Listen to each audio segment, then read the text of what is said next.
Hi friends, today is Friday, April 3rd, and we are getting ready to finish our story that we've been reading all week, Dinosaurs Before Dark. When we had left off yesterday, we had Jack who was going back. They went to the tree house, wanted to try to get home, and they needed the book to get home.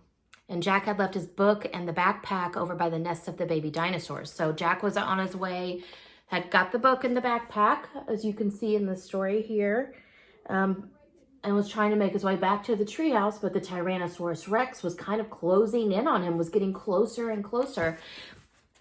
And then the Pteranodon had started flying. So when we left off yesterday, it looked like the Pteranodon, he was soaring up in the sky, coming straight to Jack. So let's see what happens next. We are on chapter 9. It's called The Amazing Ride.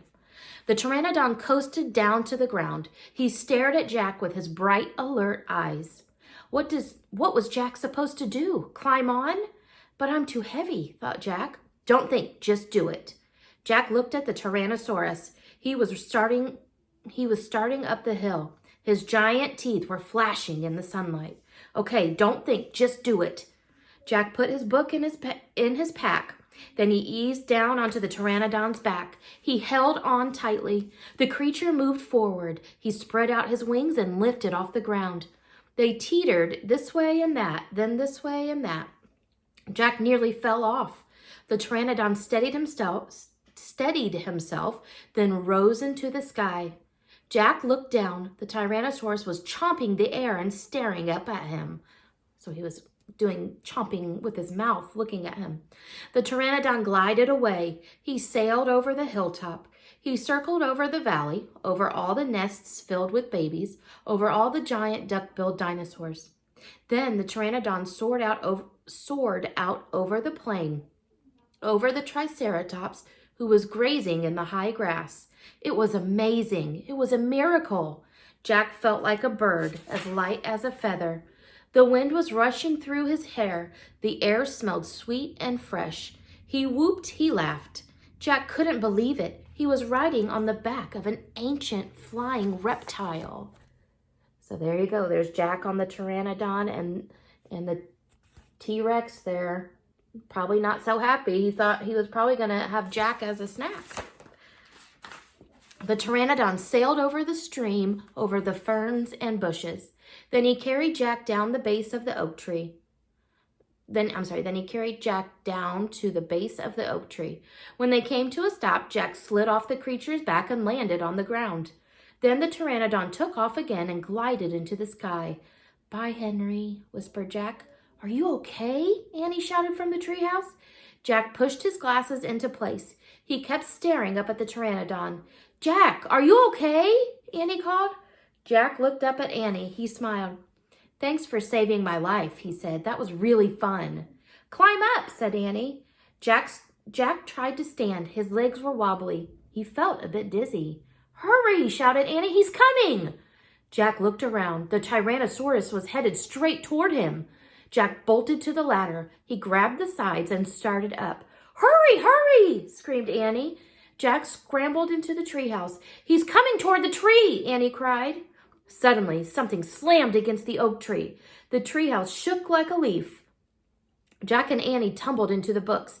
"Make a wish!" cried Annie. "We need the book, the one with the picture of Frog Creek," Jack said. "Where is it?" He pushed some books aside. He had to find that book about Pennsylvania. There it was. He grabbed it and tore through it, looking for the photograph of Frog Creek Woods. He found it. Jack pointed to the picture. "I wish we could go home," he shouted. The wind began to moan, softly at first. "Hurry!" Jack yelled. The wind picked up. It was whistling now. The treehouse started to spin. It spun faster and faster. Jack closed his eyes. He held on tightly to Annie. Then everything was still.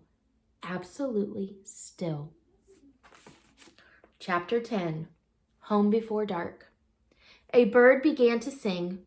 Jack opened his eyes. He was still pointing at the picture of the Frog Creek Woods.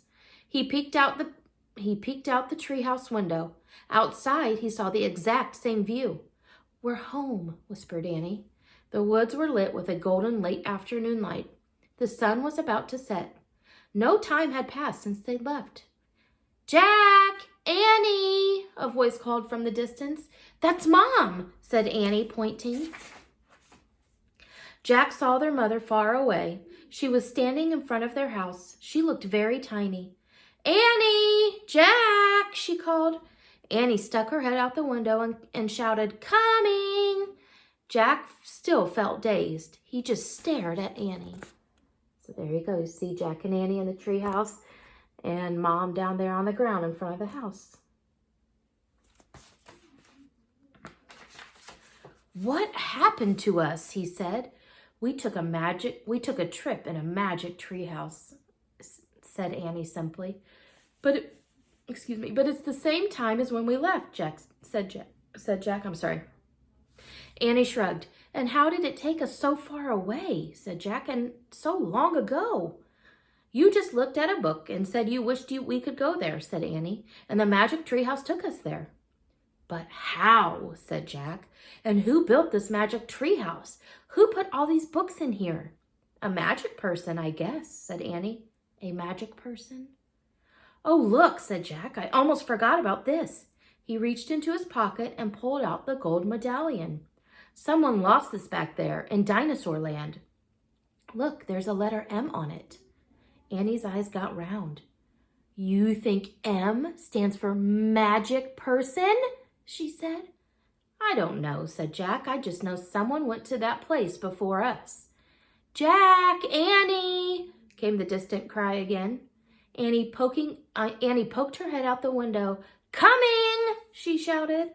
Jack put the gold medallion back in his pocket. He pulled the dinosaur book out of his pack and put it back with all the other books. Then he and Annie took one last look around the treehouse. "Goodbye, house," whispered Annie. Jack slung his backpack over his shoulder. He pointed at the ladder. Annie started down and Jack followed. Seconds later, they hopped onto the ground and started walking out of the woods. "No one's ever going to believe our story," said Jack. "So let's not tell anyone," said Annie. "Dad won't believe it," said Jack. "He'll say it was a dream," said Annie. "Mom won't believe it," said Jack. "She'll say it was pretend." "My teacher won't believe it," said Jack. "She'll say you're nuts," said Annie. We better not tell anyone," said Jack. "I already said that," said Annie. Jack sighed. "I think I'm starting to not believe it myself," he said. They left the woods and started up the road toward the house. As they walked past all the houses on their street, the trip to Dinosaur Time did seem more and more like a dream. Only this world and this time seemed real. Jack reached into his pocket. He clasped the gold medallion. He felt the engraving of the letter M. It made Jack's finger tingle. Jack laughed. Suddenly, he felt very happy. He couldn't explain what had happened today, but he knew for sure that their trip in the magic treehouse had been real. Absolutely real. "Tomorrow," Jack said softly, "we'll go back to the woods." "Of course," said Annie. "And we'll climb up to the treehouse," said Jack. "Of course," said Annie. "And we'll see what happens next," said Jack. "Of course," said Annie. "Race you!" And they took off together, running for home. So there you go. There's the picture of them talking on their way home. So, what do you think? Do you think if they go back to the magic treehouse tomorrow and they climb up there and maybe they try the same thing, find a book and say, "I wish we could see this," or "I wish we could go there"? Do you think it'll happen? I don't know. It might. I don't have book number 2, but maybe once the library opens again, or if I can see maybe if I could find number 2, we could read number 2. So think about this. If you had a magic treehouse where all you had to do was find a perfect book about anything at all, or maybe with your favorite character, maybe it's going to a cool place, maybe a castle back in the medieval days, or I don't know. Maybe it's a book about pirates on a pirate ship. I don't know. What would your what would you want to go, where would you want to go visit if you had a choice, like the kids? If you had a magic treehouse full of all kinds of books and you had any choice, what kind of book would you want to visit? I don't know. Something to think about. So today is Friday, so I won't see you guys Saturday or Sunday because those are stay-at-home days. Next week, I'll probably pop on real quick Monday, Wednesday, Friday, and just read a quick story just so we can keep that going.